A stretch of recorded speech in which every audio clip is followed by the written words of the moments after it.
ये भी करामत है, लेकिन ये छोटी करामत है। तुम्हें मालूम है सरकार मोइनुद्दीन ने सरजमीन हिंद पर सबसे पहले कौन सी करामत बताई थी? मालूम है? वैसे तो वली करामत बताते नहीं है, वली करामत बताते नहीं है, छुपाते।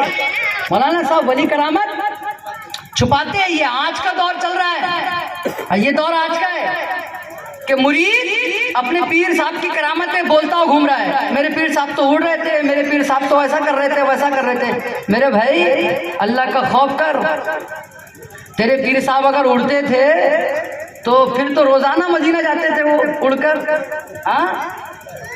हवाई जहाज की जरूरत क्या होती है?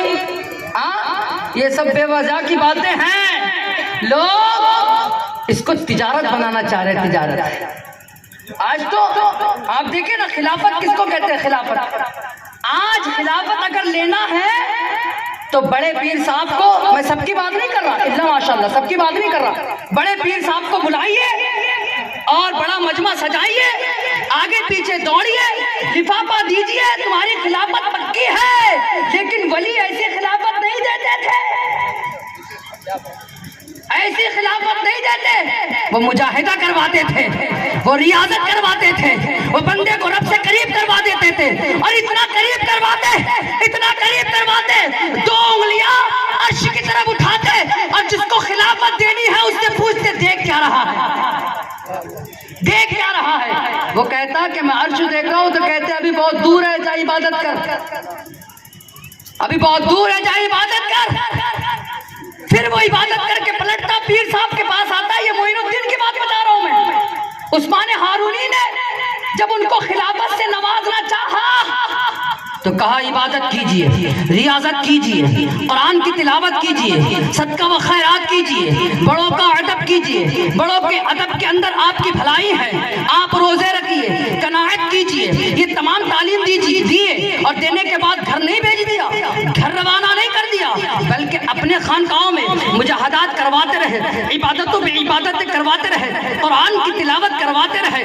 आपको आलिम भी बना दिया, आपको हाफिज भी बना दिया, आपको मुफस्सिर भी बना दिया, आपको मुहद्दिस भी बना दिया, आपको जनाब वाला फाजिल भी बना दिया, आपको कारी भी बना दिया। ये सब जनाब वाला जब बन गए तो तसव्वुफ की दुनिया के अंदर एक ऐसा इमाम बनाना था, इसलिए कि सरजमीन हिंद उनको अता करना था, हिंद की बादशाहत उनको अता करनी थी, हिंद का शहंशाह उनको बनाकर भेजना था। ऐसा पीर ने नवाजा, लेकिन साहब नजराने लेकर नहीं, प्रोग्राम करवा के नहीं, नारे लगवा के नहीं, मुजाहिदात करवा के खिलाफत दी गई है, नमाज पढ़वा कर खिलाफत दी गई है, कुरान को याद करवा कर खिलाफत दी गई है। आज तो जनाब वाला खिलाफत ऐसे बढ़ रही है, वो खिलाफत नहीं खाली आफत है, खाली आफत। क्या है वो? खाली आफत ही आफत है। अरे खिलाफत जिसको पहले के दौर में मिल जाया करती थी वो भी वली बन जाता, जिस पे नजर डालता उसको भी वली बना देता। वो तो वली बन ही जाता मौलाना साहब, लेकिन वो जिस पर नजर डालता उसको भी वली बना देता। मुझे बताओ ना, सरकार मोइनुद्दीन को जब खिलाफत दी गई तो वो खिलाफत वाली नजर, वो नूरानियत वाली नजर, वो बसारत जिस पे पड़ी, जिस पर पड़ी, तो जनाबे वाला वो गुनहगार था तो पाको साफ होकर वली बन गया, वो बेनमाजी था तो नमाजी बन गया। जनाबे वाला वो रोजे नहीं रखता था तो रोजे रखने वाला बन गया, वो तिलावत कुरान नहीं समझता था तो समझकर पढ़ने वाला बन गया। खिलाफत उसको कहते हैं। लेकिन बहरहाल मेरा वो मौजू नहीं है, मैं बताना ये चाह रहा था।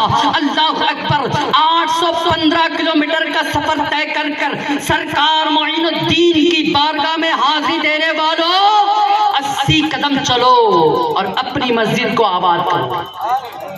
80 कदम चलो, अपने मस्जिद को आबाद करो। और सुनो, फिर किस्मत में हो या ना हो, वहां जाना किस्मत में मयसर आए ना आए, लेकिन अगर तुम नमाजी बनकर जिंदगी गुजारोगे, तुम मुत्तकी बनकर जिंदगी गुजारोगे, तुम बाहया बनकर जिंदगी गुजारोगे, तुम ईमान के माहौल में जिंदगी गुजारोगे, तुम इखलाक के माहौल में जिंदगी गुजारोगे, तो तुम वहां जाओ न जाओ, अजमेर की सिमत करके